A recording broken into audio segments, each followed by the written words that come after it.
Bismillahirrahmanirrahim. Assalamualaikum warahmatullahi wabarakatuh. Alhamdulillah wa syukurillah mitra-mitra kaum dan sadayana urang masih biasa bertepang deui tiasa sesarangan dari suksana di Jamantara. Alhamdulillah dina dinten ayeuna urang neraskeun cadong yang kateunan dina dinten kembali jejerna si kamileun eta-eta ngomongkeun seni urang seni tradisional Sunda. Mitra seperti yang kepentingan waktu semangat urang dilajengkeun dina Sunda teh dilajengkeun ngomongkeun dilajeng manco dina hapena sewang-sewang. Prung.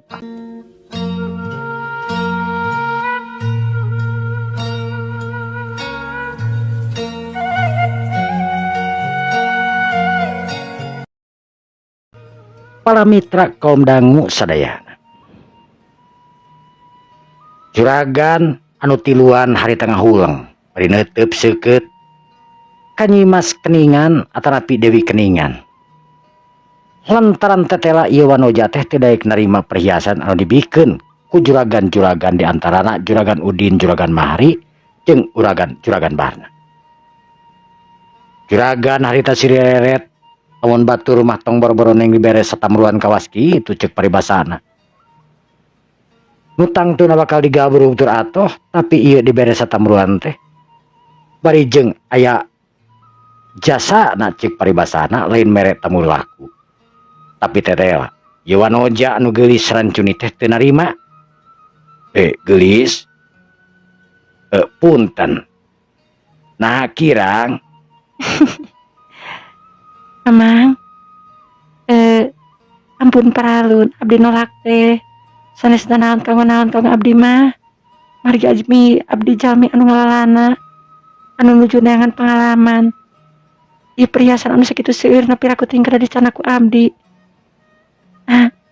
Langkung sae dimanfaatkeun we ku bapa ku warga-warga anu aya di dieuna. Mangga, pilih pada dibagikeun atanepi kumaha mah teu langkung bapa. Kudanget ayeuna abdi moal nampi Pak. Cek Nimas dia Keningan. Anu ngarasa manehanana teu butuh memang. Atuh ngaran saurang ratu anu beunghar anu loba hartana. Harta karun anu cek paribasana numpuk moal peak ku 7 turunan.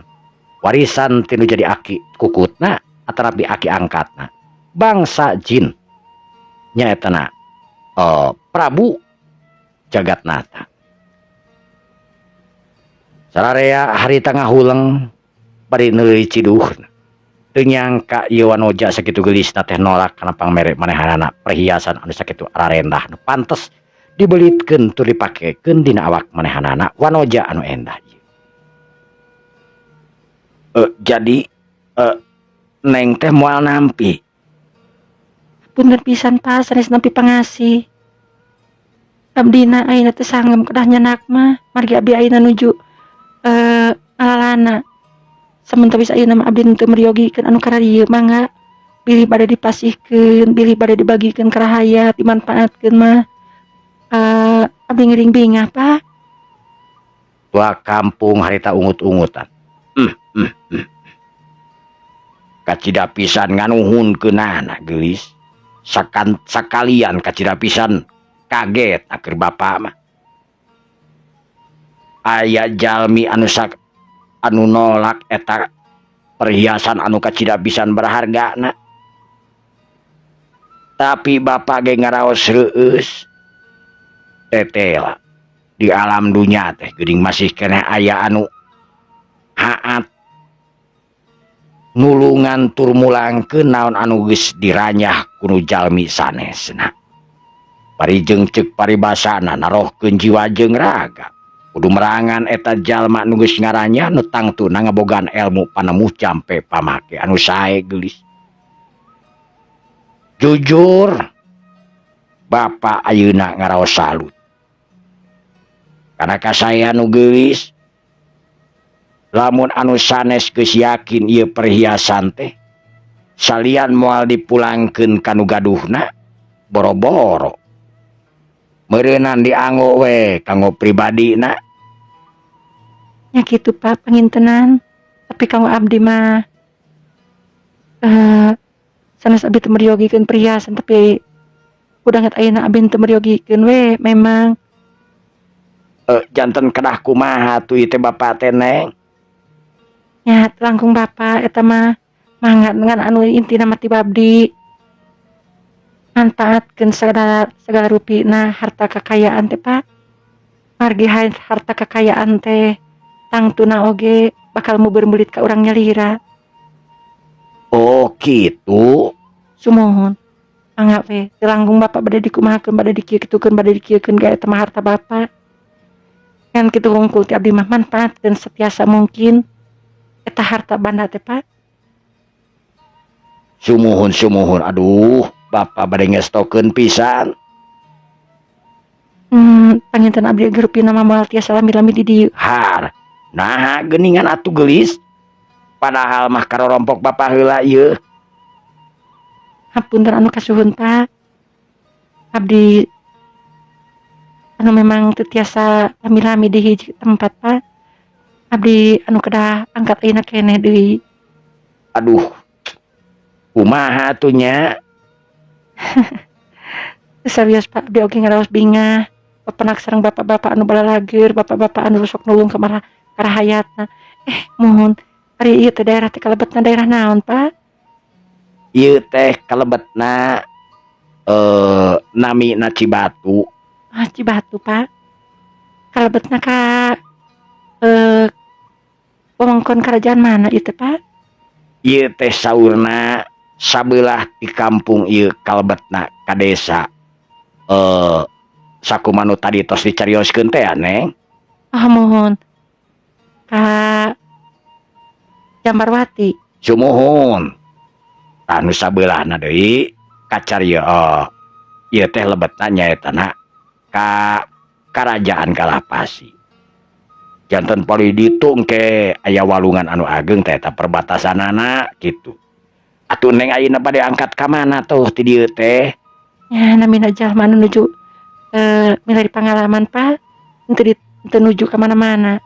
Di mana wae abi kenging pengalaman sapertos ayeuna kan pengalaman oge. Biasa ningali jalmi-jalmi anu sae, jalmi-jalmi anu bagir sapertos bapak-bapak ieu. Ceuk Dewi Keningan harita panjang lebar ngomong. Sanggeus ngarasa cukup panjang lebar ngomong Dewi Keningan harita pamitan ka boga lembur. Pamangku adat ya tapi tempatan. Jaetana tua kampung tangtuna jeung tilu juragan anu kawasa di kampung eta, tapi memang juragan-juragan eta anu maraban santeuna. Anak buahna pagawe-pagawena urang lembur dinya kabeh. Jadi eta nu juragan nu tilu teh seolah-olah maraban rahayat tur ngagawekeun rahayat teu ti urang luar, tapi ngagawekeun pakaian teh nyata ku urang lembur khusus. Jadi mahal rahayat urang dinya teh gawena di juragan eta tiluan. Sararea harita ngarasa bunga lain kuru bunga harta anu memang dibalikeun deui. Tapi ngarasa bunga bisa papanggih jeung hiji wanoja anu geulis tur baik hati ceuk paribasana. Wanaja anu disebutna penyelamat di kampung eta nepikakeun di eluh-eluh segala rupa lamun teh mah apal ngan pedah teu arapal we. Da datang nage langsung ketua kampung. Atuh geus kitu mah Dewi Keningan harita pamitan sanajan dihulag oge itah ngendong di juragan-juragan anu tiluan tapi tetap juragan Dewi Keningan neruskeun perjalananana. Mung ngariweuhkeun mung kanyahoan lamun manehna lila-lila di dinya sok sieun kanyahoan sabenerna saha sabenerna ari maneh. Antukna kencling we Dewi Keningan harita diteuteup ku jalma anu aya di kampung eta kasup juragan-juragan jeung tua kampung Katut Ciamu. Dewi Keningan harita geus teu ngareret deui leumpang ngimprid harita init ka beulah wetan. Lenghap sararea ngarenghap sanggeus teu katingali deui. Teu nyangka di zaman ayeuna masih keneh aya jalma anu haat tur bager kawas maneh. Para mitra kaum dangu sadayana, Dewi Keningan harita nuju ka salah sahiji tempat anu mana pernah kadenge manehna hayang nyaho di mana anu ngaranna Nagara Jambarwati. Curelat Dewi Keningan harita cucurelatan nuju ka hiji kerajaan anu cenah eta kerajaan teh kerajaan Islam anu dipingpin ku Prabu Amarwati. Dewi Keningan anu ngarasa penasaran sa sebenarnya anu ngaran Panjisanan. Hayang papanggih, hayang ningali beungitna kawas kumaha Panjisanan. Dina hatena nyang karuk rasa penasaran, anu antukna Dewi Keningan harita nuju ka salah sahiji karajaan anu maya nu ngaranna nyaeta Kerajaan Jambarwati. Kerajaan Jambarwati lamun ini di kampung anu tadi kumanehanana disinggah nanti di simpangan. Kurang leuwih cenah 2 poe tapi Jambarwati anu dituju ku Senopati ku Dewi Keningan anu tangtuna mah kudu 2 poe. Ceuk sirikna dina waktu sakolepat oge Dewi Keningan bisa mampu. Tapi Dewi Keningan teu kitu manehanana bari leumpang sakapeung mah bari lumpat sakapeung mah. Ningali situasi lamun ningali situasi na rame Jambarwati pasti lempang, tapi lamun ningalina daerahna nu sepi pasti Jambarwati oge lumpat ngacurelat lin ibarat kilat. Hayang buru-buru Jambarwati sabab Jambarwati salian tinggalalana teh manehna hayang ningali pangalaman. Samet mana daerah manehanana anu asup ka wewengkon Jati Kemeling. Cag urang tunda heula Dewi Keningan anu nuju ka daerahna Kerajaan Jambarwati. Kacaturkeun di negara Jambarwati dina poe harita Panjisanan anu memang boga niat pamitan sanggeus ngarasa dirinya aya leuwih ti satauna. Panjisanan anu geus ngarasa yen jalma-jalma anu dididikna kaasup Prabu Amarwektu jeung sapara kancana geus ngarasa lumayan bisa. Engke lamun geus bisa narabas kana Al-Qur'an bisa neangan ilmu anu lainna asal daek macana terus-terusan tangtu ceuk Panjisanan bakal ngarti ka ditu. Panjisanan ngumpulkeun para ponggawa, ngumpulkeun para raja anu aya di dinya. Maksudna lain para raja, tapi raja jeung para ponggawa katut senopati jeung papatihna. Sonopati Tarunajati jeung Patih Jantiri mangrupakeun tokoh di eta kerajaan anu ayeuna geus asup agama Islam tangtuna Jambarwati anu ayeuna geus ngacengelek jadi hiji kerajaan Islam. Prabu Amarwertu harita ngarasa kaget barang ngadenge panjar atanapi Panjisanan anu dina waktu harita arek miang ninggalkeun eta kerajaan. Prabu Amarwertu harita neuteub seukeut ka Panjisanan. Ampun Gusti. Na kunaon geuning salira teh make bade angkat ninggalkeun miang ninggalkeun ieu kerajaan Jambarwati. Da salira parantos teu betah di kerajaan. Na aya kakirangan. Prabu Amarwertu kaula ninggalkeun ieu kerajaan teh lain kakurangan. Miang lain teu betah, tapi memang kula memang boga tugas. Kula bakal ngajalajah ka setiap daerah. Kula bakal neangan tempat-tempat anu mana nu dianggapna nirca. Atuh salira bade angkat ka mana Gusti? Kula nu tangtuna can nyaho tujuan kula ka mana. Ngan anu jelas kaula nuturkeun inung suku lantaran kula can apal ka mana kaula nincak. Kumaha inung suku jeung kumaha hate kula teu bisa nyebutkeun ka tempat A, teu bisa nyebutkeun ka tempat B. Sabab kula ini ti ieu nanti ini ti ieu pitempatan teh memang teu boga tujuan arek ka mana ulah ini. Tapi hate kula jelas anu bakal ngabejaan di satengahing perjalanan. Amuing. Punten Gusti, memang kinten-kinten Gusti teh bade ka mana atuh nu saleresna ieu teh Kula kapan geus ngomong teu bisa ngabejakeun kula bakal ka mana. Kula nuturkeun indung suku jeung bakal nanyakeun kana hate di engke satengah perjalanan. Yen teu aya pada tujuan anu tangtu.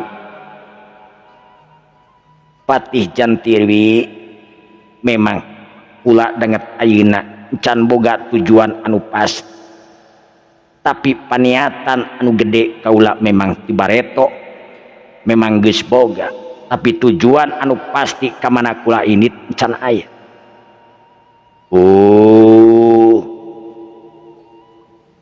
Ayeuna mah kieu ka anjeun Prabu Amarwatu sumuhun wayahna kula ayeuna bakal miang kula nitip ieu karajaan anjeun Patih Amarwadi. Nuhun Gusti. Oge anjeun Senopati Tarunajati salila ditinggalkeun ku kula ieu karajaan wayahna. Anjeun wajib tur kudu nyebarkeun naon anu geus diajarkeun ku kula. Nah anjeun sanggup? Insyaallah Gusti kaula sanggup. Insyaallah Gusti kaula oge sanggup. Syukur bagja kumanjangan lamun kitu. Prabu Amarwati sumuhun kula ayeuna rek miang wayahna jaga amanat kaula ulah dimemoroikeun. Sabab lamun ieu nagara Cambarwati geus beda deui alamna, geus beda deui posisina tina waktu ayeuna, beda deui sikep tina ajaran kaula. Geus diyakinkeun ieu karajaan bakal rata jeung tanah. Ampun Gusti.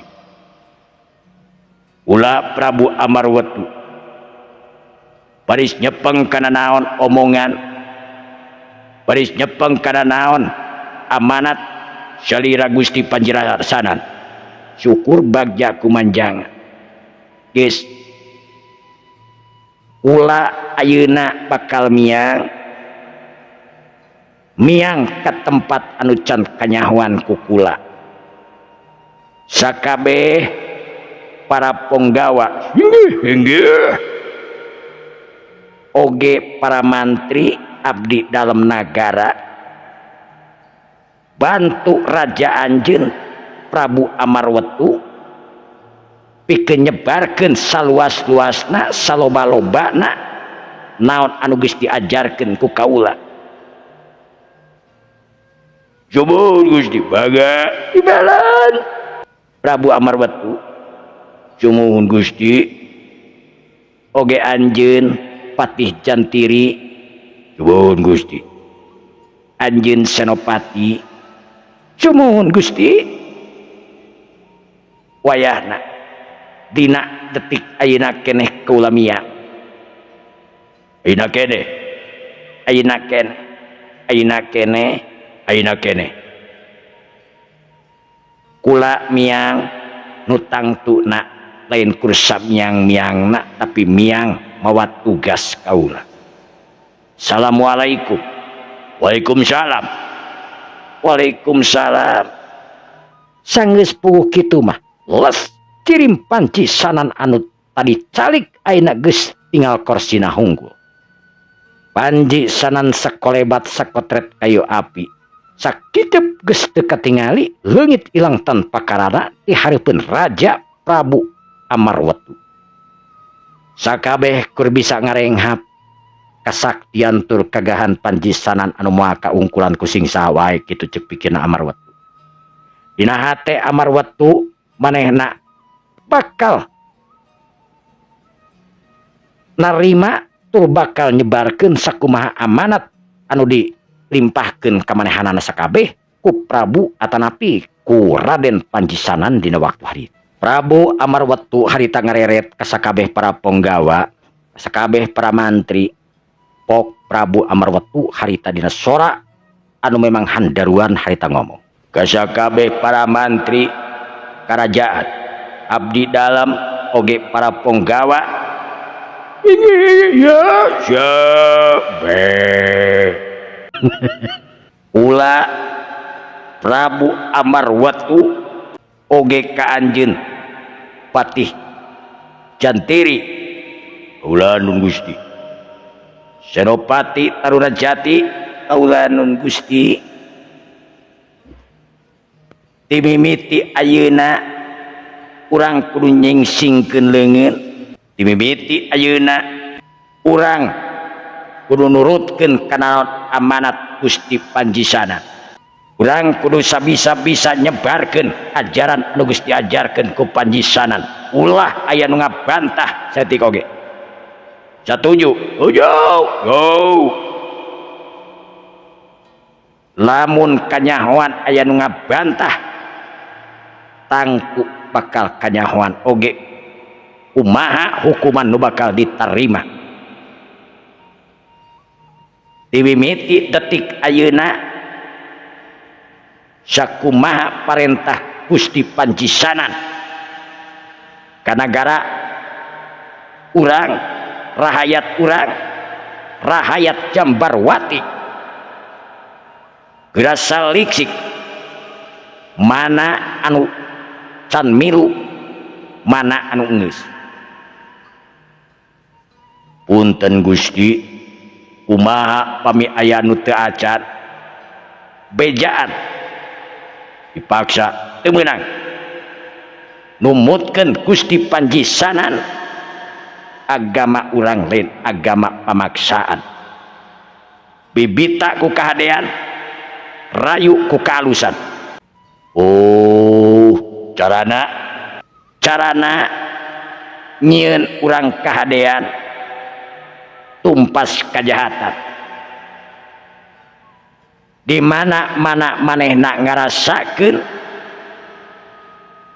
yen para patih para penggawa senopati agung ti nagara para mantri anu bager kamanehanana manehna bakal sadar sorangan bari jeung omongkeun yen ajaran urang ajaran hade ajaran urang ajaran anu bersih tina sagala rupa bibit rujit lantaran aya haram jeung halal bejaan kibadi imalat Gusti prak ayeuna geura laksanakeun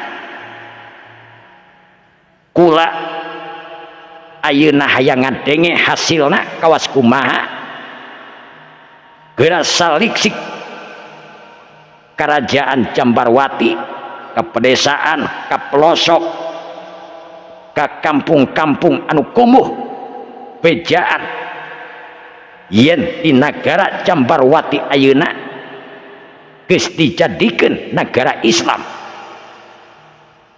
imarat Gusti ampun Gusti pami aya nu ngabangkang kumaha tingali heula nu ngabangkangna model kumaha apan kaula geus ngomong agama ulang lain agama pamaksaan bibita ku kahadean rayu ku kaalusan ulah nepikakeun anu teu daekeun dipaksa tur komo bari dianiaya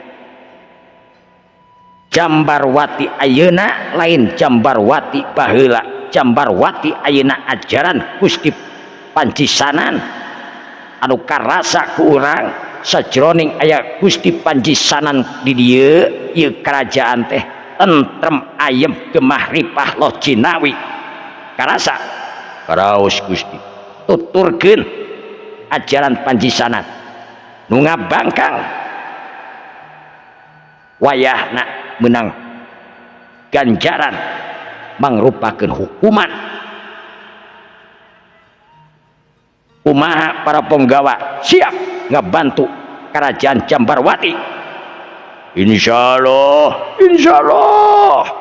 syukur bagja kumanjangan beral ayeuna mah geura laksanakeun tugas masing-masing naon fungsi tugas masing-masing ayeuna geura laksanakeun bari caringcing pageuh kancing sering set pageuh iket bisi aya mau ngamuk gajah mata tewak tanya ulah make kekerasan seperti ngeus-ngeus.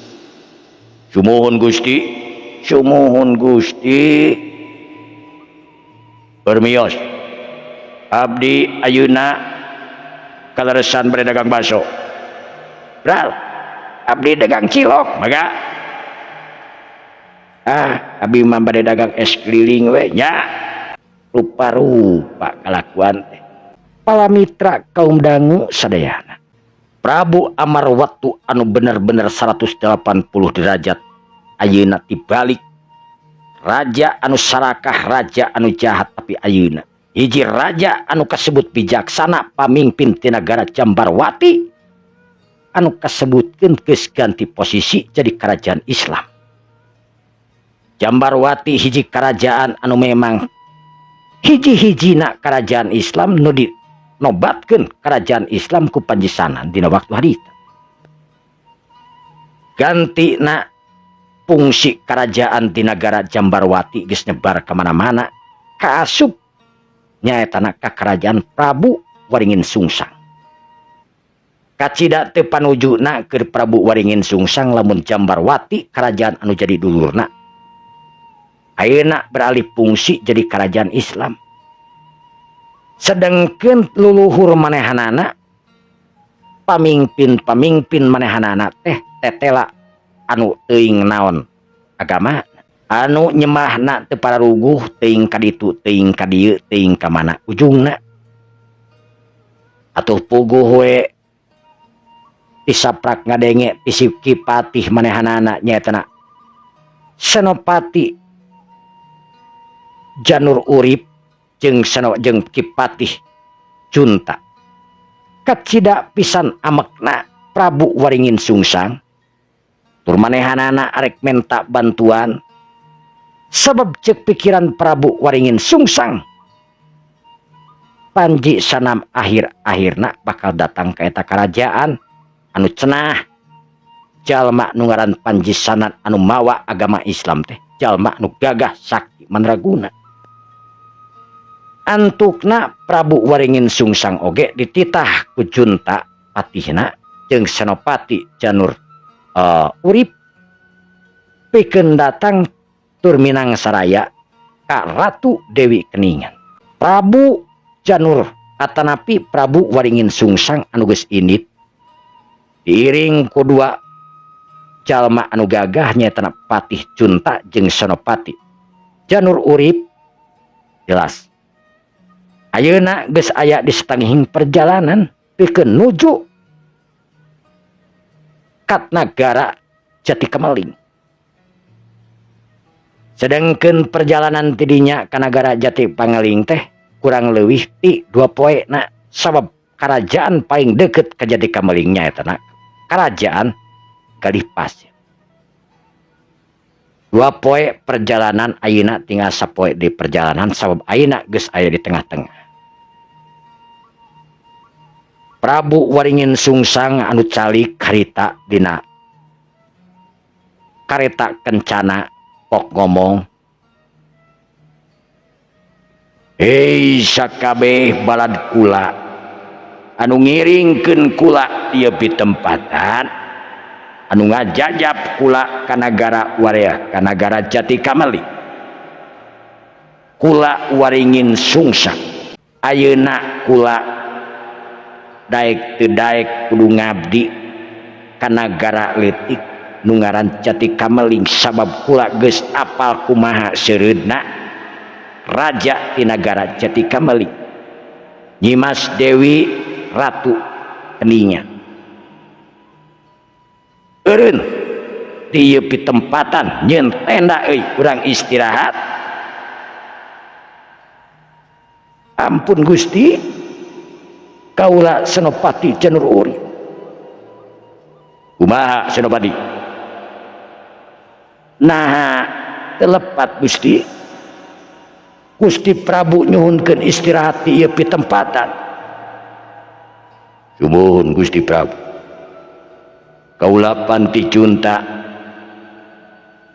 ngaraos heran kunaon Gusti Prabu hoyong liren dieu pitempatan anu sok padahal ieu pitempatan teh mangrupakeun petempatan anu kacida pisan bahayana kaditu kahareup walungan anu kacida pisan gedena mangrupakeun perbatasan antara Jati Kameling jeung nagara urang Galih Pasi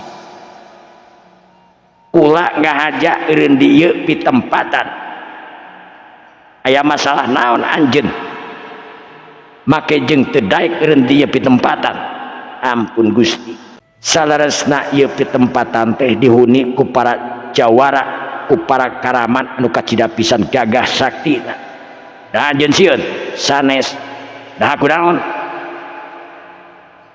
supados urang teh tengah hamur-hamur tanaga pamit tarung jeung para karaman anu kalwilang gagah tur sakti oge para penjahat anu kacida ngabru seueurna pasukan buaya nu tangtuna bakal ngaburak-barik ka sing saha wae nu datang ka eta pitempatan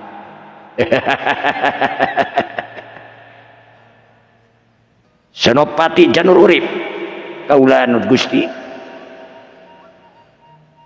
tong sieun ulah Prabu Waringin Sungsang anu geus jelas bakal yang hareupan tina sagala rupana ampun Gusti kaula panti junta benar sanes teu percanten ampun paralu kaula percanten kana kasakten kana kagagahan kana kasaktian Gusti Prabu namung sanaos kumaha leres anu dicarioskeun ku Yayi Senopati Janur Urip yen urang masih tebih keneh perjalanan sadinten deui urang ulah waka ngahamur-hamur tanagi Gusti tetep tuturkeun ka yang kula eureun di pitempatan nyieun tenda pikeun istirahat timbalan Gusti timbalan Gusti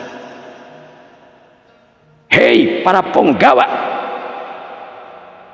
siapkeun tenda pikeun istirahat Gusti Prabu Waringin Sungsang timbalan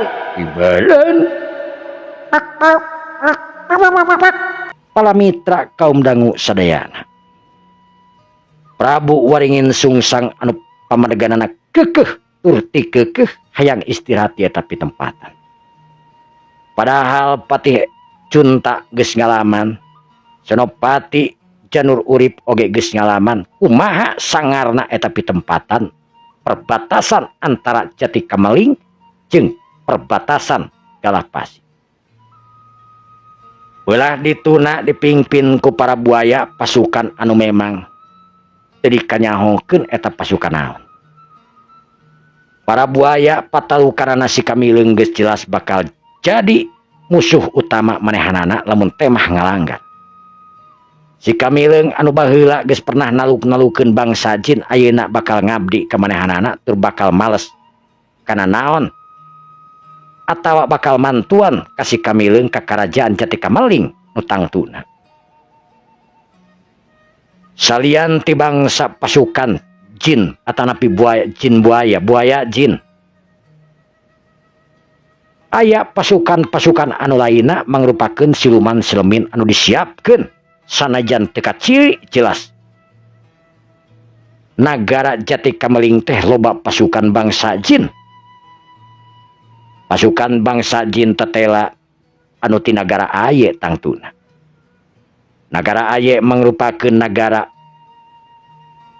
bapa angkatna Diah Lopa anu dipingpin ku hiji raja gagah sakti bangsa manusia anu mimpin bangsa jin nyaetana Prabu Jagatnata anu nempatkeun para ponggawana mangrupakeun siluman selmin jeung bangsa jin anu ngawasa di daerah eta tangtuna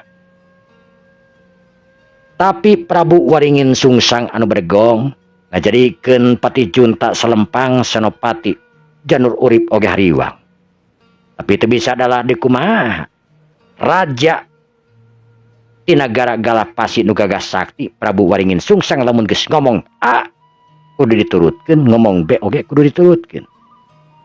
Antukna sararea istirahat, antukna sararea nyentena para ponggawa anu kurang leuwih eta teh nu ngabring aya kana 50 na nu dipingpin ku dua jalma gagah nyaetana Patih Janenta jeung Senopati Janur Urip. Kaayaan pasosore sararea geus nyieun tenda masing-masing. Tenda panggedena nu dipingpin ku atanapi nu dicalikan ku Prabu Waringin Sungsang. Bekilila bekireup-reupan hibarna panon poe di belah wetan atanapi di belah kulon geus katingali rek surup. Nandakeun sang srangenge rek ningalkeun waktu beurang diganti ku waktu peuting. Hibarna lir ibarat inten-inten jeung perlian anu tingkaletip di belah kulon. Nutup mungkasna panon poe dina poe harita. Dipengel ku poe ganti ku peuting. Layung tinggurilap oneng umyang katingalina. Mentak waas matak genah. Cai ting kolepat katingali nu katojo ku layung-layung. Ting kalayangna kalong jeung sasatuan peuting ngajadikeun hariwangna Patih Junta dina waktu harita. Prabu Waringin Sungsang anu nuju calik dina korsi. Netep seukeut kajauhna ningali hibarna layung anu beuki lila beuki ipis. Kasilih ku Junti. Waringin Sungsang harita meuremkeun panonna. Ningali sabudeureun alam di eta pitempatan. Bahaya anu aya di hareupeun panonna geus katingali sabenerna mah ku Waringin Sungsang. Naon alasanana Prabu Waringin Sungsang hayang eureun di eta pitempatan? Waringin Sungsang tetela hayang nyaho kakuatan musuh bangsa jin anu aya di eta pitempatan. Garasa Waringin Sungsang hiji jalma nu gagah sakti eleh sote Dewi keningan. Tapi ari ku jin siluman selemin mah cantang tu Waringin Sungsang bisa eleh. Cantang tu siluman selemin raja-raja ti nagara jin bisa mampu ngelehkeun Waringin Sungsang. Waringin Sungsang anu gagah tur sakti oge boga rasa anu sombong. Jelas. Jadi ketar-ketir keur ka anak buahna, ketar-ketir keur ka Kipatih oge ka Senopati anu ngarasa dina peuting harita bakal aya kejadian anu teu sangka. Patih Junta harita ngomong ka Senopati Janur Urip. Yai Senopati, kaula nun Kakang, jiga-jigana ayeuna urang dina peuting teh kudu jagana ekstra euy. Sabab raja urang Prabu Waringin Sungsang teu bisa dibejaan. Ieu tempat teh kacida pisan sangetna, ieu tempat teh kacida pisan karamatna. Teu sagawayah teu sambarang jalma bisa eureun dieu pitempatan komo deui lamun peuting. Cacakan beurang oge bakal aya mamala anu ngunag komo deui peuting. Seterasna urang kedah kumaha Kakang? Wayahna geus teu bisa ditolak ka hayang Prabu Gusti Waringin Sungsang ayeuna. Urang kapaksa kudu ngajaga bari ruat reret. Caringking pageuh kancing saringset pageuh iket. Naon wae nu kadenge ku urang kudu diwaspadakeun sabab di ieu pitempatan teh musuh anu ngancam. Sumuhun kinten-kinten bakal aya naon dina wengi ayeuna. Jiga nama lamun kawas kieu kaayaanana komo dibarengan hujan ngiripis mah bakal aya pasukan buaya bodas anu bakal naik ka daratan. Aduh. Sedengkeun pasukan buaya bodas anu dipingpin ku hiji raja anu gagah sakti teh tetela ayeuna. Cenah anu marajalela ngabogaan aji kasakten anu hebat. Tapi kajenting kitu urang tetap percaya ka Prabu Waringin Sungsang. Yen Prabu Waringin Sungsang muasa mata-mata daek cicing di dieu, muasa mata-mata manehna eureun di dieu lamun eueuh tujuan. Nah kinten-kintenna tujuanna naon Kakang? Ulah memang sorangan teu nyaho. Biasana nu geus kanyahoan kalakuan Prabu Waringin Sungsang teh anu sok beda jeung batur pasti boga tujuan. Ngan urang anu teu apal sabab teu dibejaan tujuan anjeunna teh naon. Aduh. Kula ge ngarasa keketegan Kakang. Tangtu. Sabab urang ayeuna seolah-olah keur dikepung ku musuh anu teu nyaho di belah mana datangna musuh, di belah mana tempatna musuh. Sabab musuh urang ayeuna lain bangsa manusia, tapi jelas musuh urang teh bangsa jin. Siluman Selemin di kerajaan bangsa jin. Atuh mudah-mudahan we raja urang ayeuna sing bisa nalukeunana eta kerajaan-kerajaan jin. Aduh berat Gusti, memang berat. Teu kabayang lamun Prabu Waringin Sungsang eleh ayeuna mah geus we urang pasrahkeun ka Prabu Waringin Sungsang da urang ngomong mah geus sumuhun Gusti timala. Para ponggawa sakabehna siapkeun pakarang samakta kabeh ku pakarangna ulah aya nu lemot. Siapkeun diri masing-masing andika. Siapkeun pasukan tumak. Siapkeun pasukan panah. Woi. Sakedeung deui urang jiga-jigana bakal tempur. Urang ulah cileureun caring cing pageuh kancing kudu saring sat pageuh ikat bisi aya mau ngamuk gajah mata. Omat ulah cileureun. Bangga pasukan ti Prabu Waringin Sungsang ti nagara Galapasi harita siap sadia. Naon anu dipapatahkeun ku Patih Junta harita manehanana sarua da mung ari korban mah nu tangtuna bakal nyiapkeun diri masing-masingna sakamampuanana pikeun nangkal para penjahat, nangkal anu dianggapna tentara-tentara jin anu aya di eta tempat. Sedengkeun Waringin Sungsang harita nu meureumkeun panonna mujas medi di eta tempatan neuteub seukeut kajauhna make tetepan batin panon batina anu seukeut. Maklum Prabu Waringin Sungsang anu jauh elmuna luhur jemah panalarna lamun dibandingkeun ku patih jeung sanapatina. Waringin Sungsang harita kunyam-kunyam mepatkeun jampe pamakena nerapkeun pangabisana. Brai katingali ku patih atanapi ku Prabu Waringin Sungsang jalan anu memang lebar, jalan anu ngagulungdung harita nuju ka salah sahiji kerajaan nu memang eta kerajaan teh kerajaan Jatikameling anu jauh teuing di mana ayana lantaran tidinya masih keneh setengah poe deui. Katingali para tentara nu siap siaga pikeun ngahadang sing saha wae nu datang tur ngaliwat ka kerajaan Jatikameling. Gebeg Prabu Waringin Sungsang dina waktu harita ngarenyag kaget sabab eta anu ngajaga teh lain kur 10 urang tawa 100 urang justru ribuan anu tangtuna oge can tangtu bisa kumanehna dielehkeun. Pasukan anu jarangkung badag turu buluan teh tangtuna bakal ngahajar ka sakabeh lamun temah bisa meuntasan eta walungan anu dijaga ku para buaya. Prabu Waringin Sungsang harita neuteub seukeut kana eta walungan. Katingali pasukan para buaya anu sarua tur samakta ku pakarangna anu siap nyobot sing saha wae nu ngancubkeun sukuna kana cai.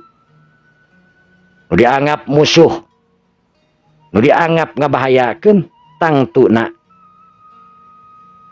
sararea para siluman, para jin anu aya tur siapkeun ku Prabu Jagatnata tanpa sakanyahoan anu jadi anak cucuna nyaeta Dewi Keningan geus disiapkeun ku Prabu Jagatnata. Gusti Prabu Jagatnata temikeun lamun nagara Jati Kameling nepikakeun jadi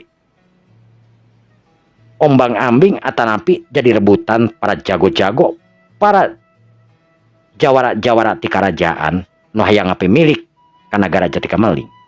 Kaasup nyaeta Prabu Waringin Sungsang. Kacida pisan kagetna keur Waringin Sungsang sabab manehanana ayeuna geus dikepung mangul mulaya mangap ceuk paribasana geus teu bisa kumaha lamun teh mah maju. Bener naon anu diomongkeun ku Patih Junta jeung Senopati Janur Urip.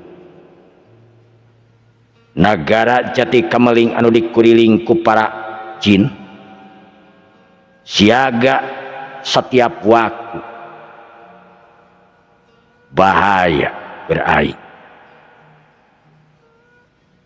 Kumaha aing rek beuntas ieu karajaan, ieu batas karajaan, sedengkeun dina caina oge dina walungan nu sakitu gedena siap pasukan para buaya anu jumlahna teu kahitung ku kula. Siap perangan, siap ngahajar sing sawae nu nincakeun cai tangtuna, nu nincak kana cai tangtuna. Waduh. Nah kaula kudu mundur balik deui. Lamun kula balik deui ka cida pisan erana sabab dianggap kula anu ipis burih. Lamun maju oge ka cida pisan bahayana, lamun kula maju geus jelas pasukan kula korban. Senopati geus tangtu teuing kumaha nasibna, Patih Junta oge kumaha nasib. Waduh, cilaka aing. Lamun aing maksakeun kahayang aing, kumaha karajaan aing.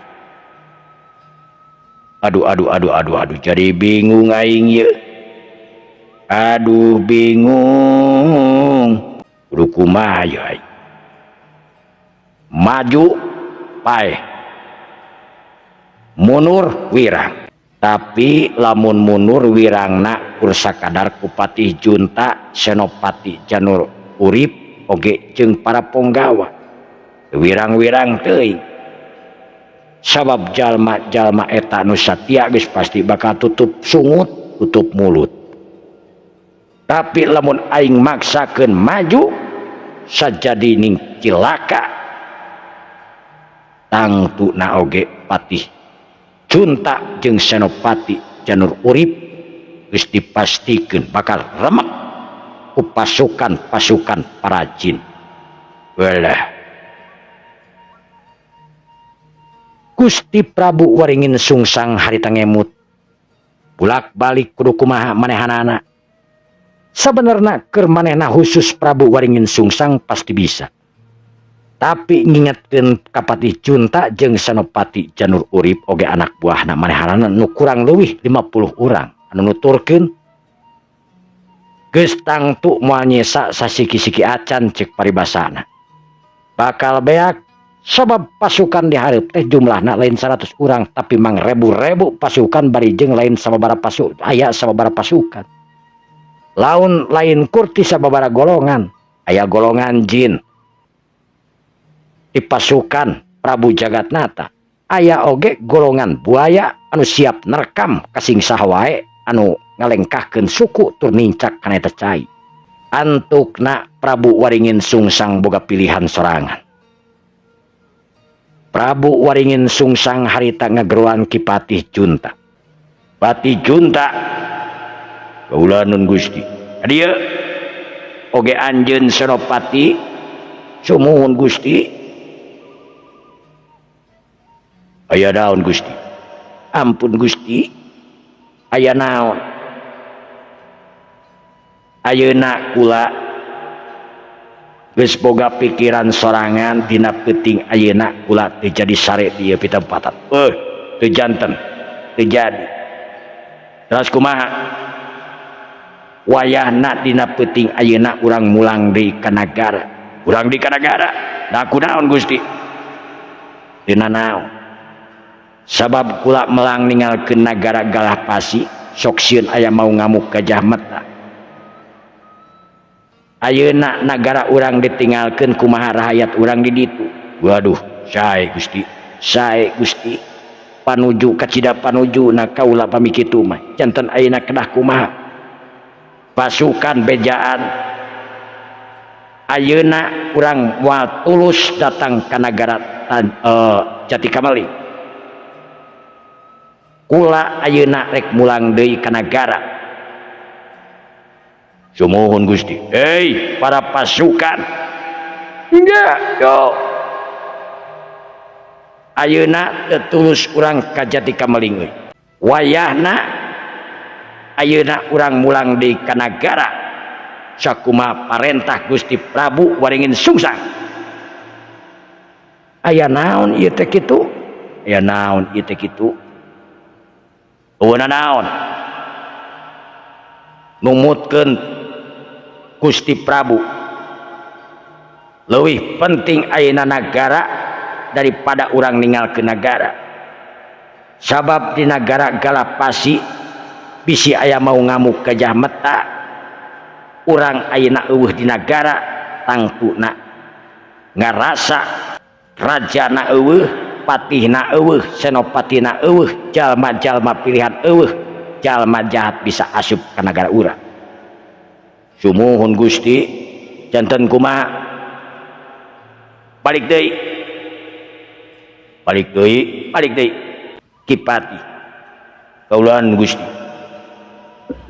Ulah nunggu waktu. Ayeuna keneh urang kudu mulang. Ulah melang ka nagara. Cuma enggak Gusti. Ayo, pasukan. Balik. Sanggeus puguh kitu mah kaputusan Prabu Waringin Sungsang anu teu ngomong naon-naon. Waringin Sungsang harita mulang deui eak-eak kanana anu surak atoh nakaranan lantaran teu tulus ka nagara Jatikameling.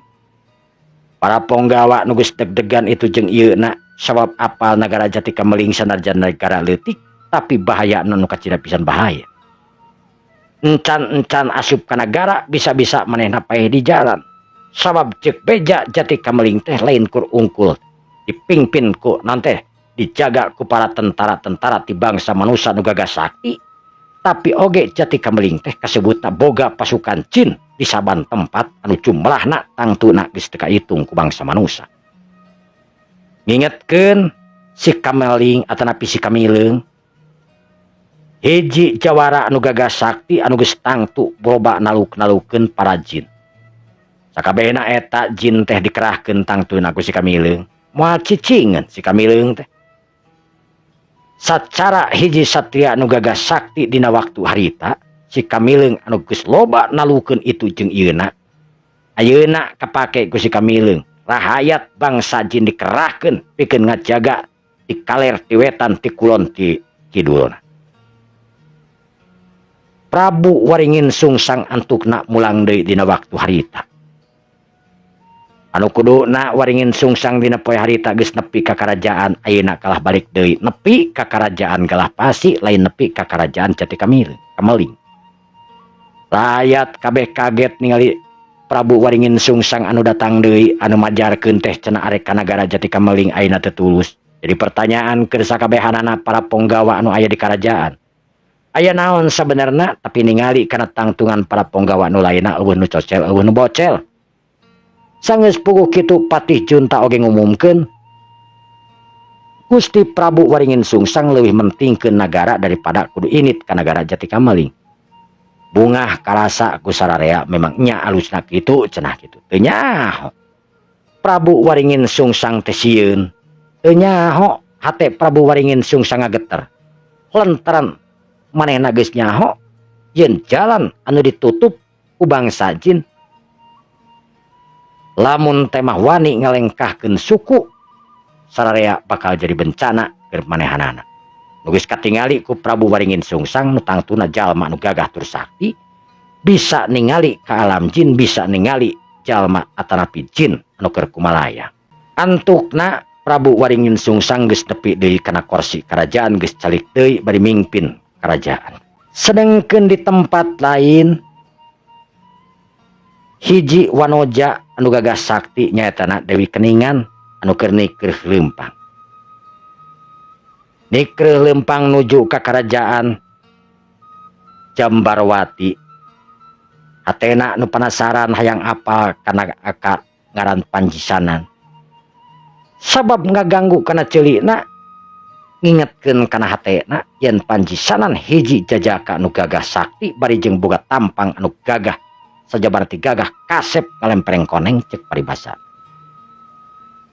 Panasarana kakak panasarana Dewi Keningan jelas manehna milih leumpang ngajugjug ka nagara Jambarwati. Tujuanana pasti ayeuna mah yen manehna hayang papangih jeung hiji jajaka anu ngaranna Panjisanan anu cek beja cenah gagah sakti. Jambarwati anu geus deukeut harita lantaran Dewi Kamelingnya oge teu lumpat atawa teu gancang. Sabenerna mah keur jati keur Dewi Keningan lamun temah leumpang. Lamun temah ngagunakeun kamampuanana kahebatanana sadetik oge geus nyampe. Tapi dibalik eta jati kameli atanapi Dewi Keningan jelas bari ningali situasi, bari ningali alam sak budereunana. Leumpang terus leumpang gugurusukan ujrang-ajrang jurulat jorelat harita nuantukna geus nepi ka hiji tempat. Jimas jati atarapi Dewi Keningan harita nangtung mancuh dina tangtunganana neutup seukeut ka tengah pilemuran. Eta pilemuran teh geus tangtuna asup ka wilayah Turwawengkon Jambarwati. Dewi Keningan harita eureun di salah sahiji tempat panongkrongan atawa dahar anu aya di sisi jalan di hiji perkampungan. Nyimas Dewi Keningan harita uluk salam. Sampurasun. Rampes cek jalma nu nemalan. Oh mangga Neng, mangga. Bade tuang atanapi bade naon Neng? Hoyong tuang Bapak. Oh mangga. Dewi Keningan harita nururat teret ka kenca ka katuhu. Katingali jalma-jalma anu ningalikeun ka Dewi Keningan jika nu aneh turu heran. Aya tangtungan wanoja anu lampreng ka dieu pitempatan. Dewi Keningan dina hatena hayang nanya ngan caroka nanya we. Sumangga Neng, ieu mangga. Nu kieu hungkul geuning. Sawios Bapak. Cek Dewi Keningan harita. Sanggeus Dewi Keningan harita nyokot sangu. Dewi Keningan nawaran ka sararean we di dinya bari mararanggut sararea teh ngamangakeun. Nuantukna Dewi Keningan harita dahar deungeunna saaya-aya lantaran wayah kitu memang geus kabeak. Sanggeus beres dahar Dewi Keningan regot nginum harita. Jalma nu aya gigireunana Dewi Keningan harita ku Dewi Keningan ditanya. Punten Pak. Sumuhun Oden. Kumaha? Bade tumaros. Mangga. Ari ieu teh tos lebet ka wewengkon mana? Cek Dewi Keningan harita pura-pura teh nyaho pada geus nyaho eta teh ka wewengkonna teh nyaeta na Jambarwati. Oh. Ieu teh lebetna ka wewengkon Jambarwati geulis. Maksudna nagara Jambarwati. Sumuhun.